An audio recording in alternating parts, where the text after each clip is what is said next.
Architectural Builders Supply is pleased to present you with this recording of the technical question that is listed in the title of this video. This call may be monitored and recorded for quality assurance. PEMCO threshold here. And I'm wondering if you guys sell rolls of the thermoseal gasket for threshold. Yeah, of course. Nice. If I was on your website, does it have a specific part number? It does. We have to know what threshold you're putting it into. It's a 177. Yeah, let me pull that up and I'll give you the part number. Okay.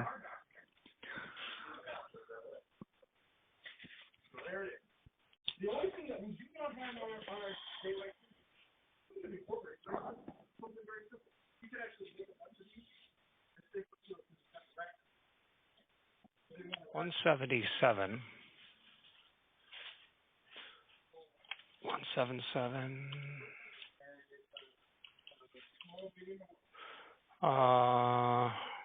Okay.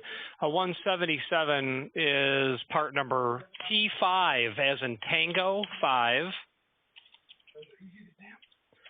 BL as in Bravo Lima. When you search T5BL, the first item that's going to come up is 12-inch. That means it's sold per foot. Buy that.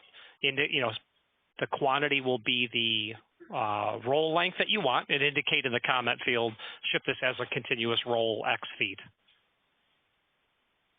Oh, okay. So the first one, where does it say that I can just order X amount of feet? It doesn't. I just said how I said how to do it. Oh, okay. That what I mean to say is that's how we do it. Oh, gotcha. Okay. Is this all stuff that you guys have in stock? No. No. Okay. Okay. Well, I'll place this order and go from there. I guess while I have you on the phone, because I probably would end up calling back. For the weather stripping, standard perimeter gasketing, PEMCO part number 303.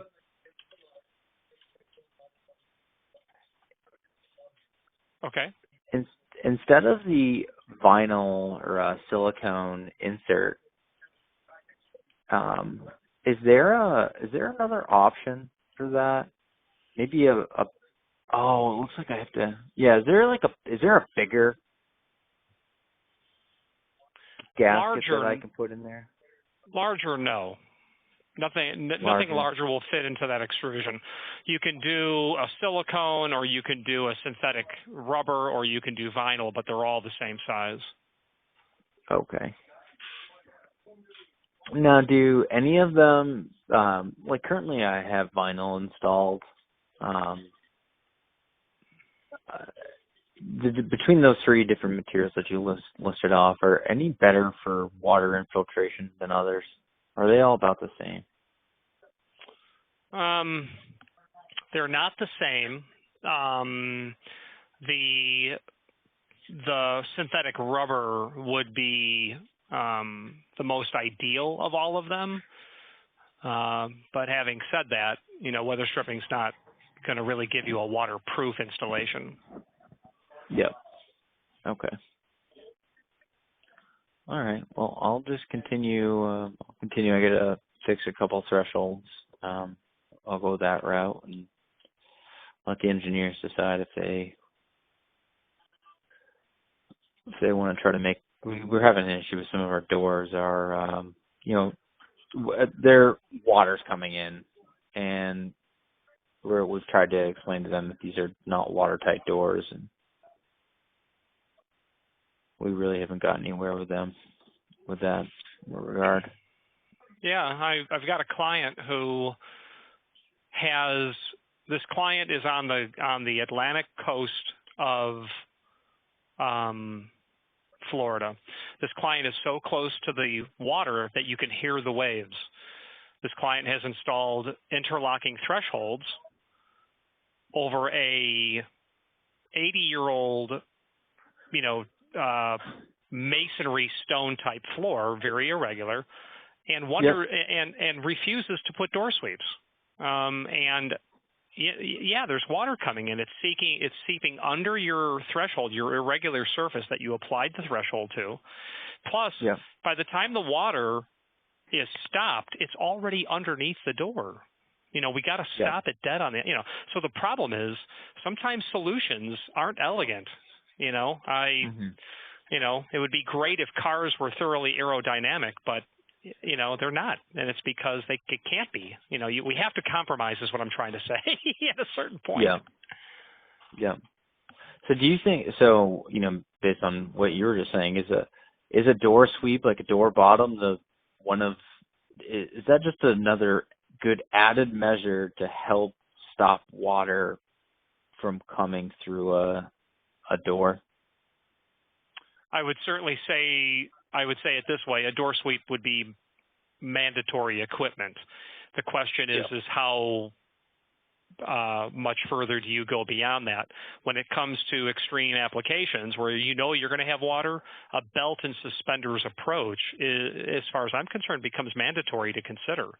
Have your interlock so you're stopping it dead there, but also have something where you're stopping it dead on the outside of the opening, and you should be having a drip cap there, so any water that hits that at least will run down and be encouraged to go away from the opening.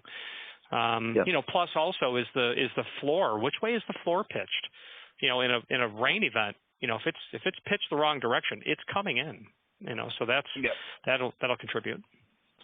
Now you just mentioned interlock gasket. And I'm actually on the Abloy website, and I was kind of struck by them, and I'm just wondering, I'm sitting here wondering, I wonder why that's for.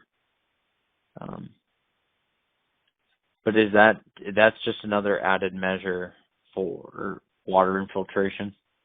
I wouldn't say water. I mean, it's meant to keep weather out. It's by no means going to be waterproof.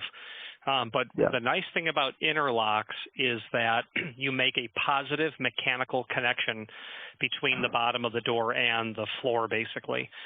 So while, you and I wouldn't call it waterproof, it's sure going to retard the transmission of water, of, all the elements, but other things too. In the Southwest, when they want an interlock, it's probably not for driving rain, although it could be, but sometimes it's for scorpions. So because you have that mechanical interlock, things don't get through like it would otherwise.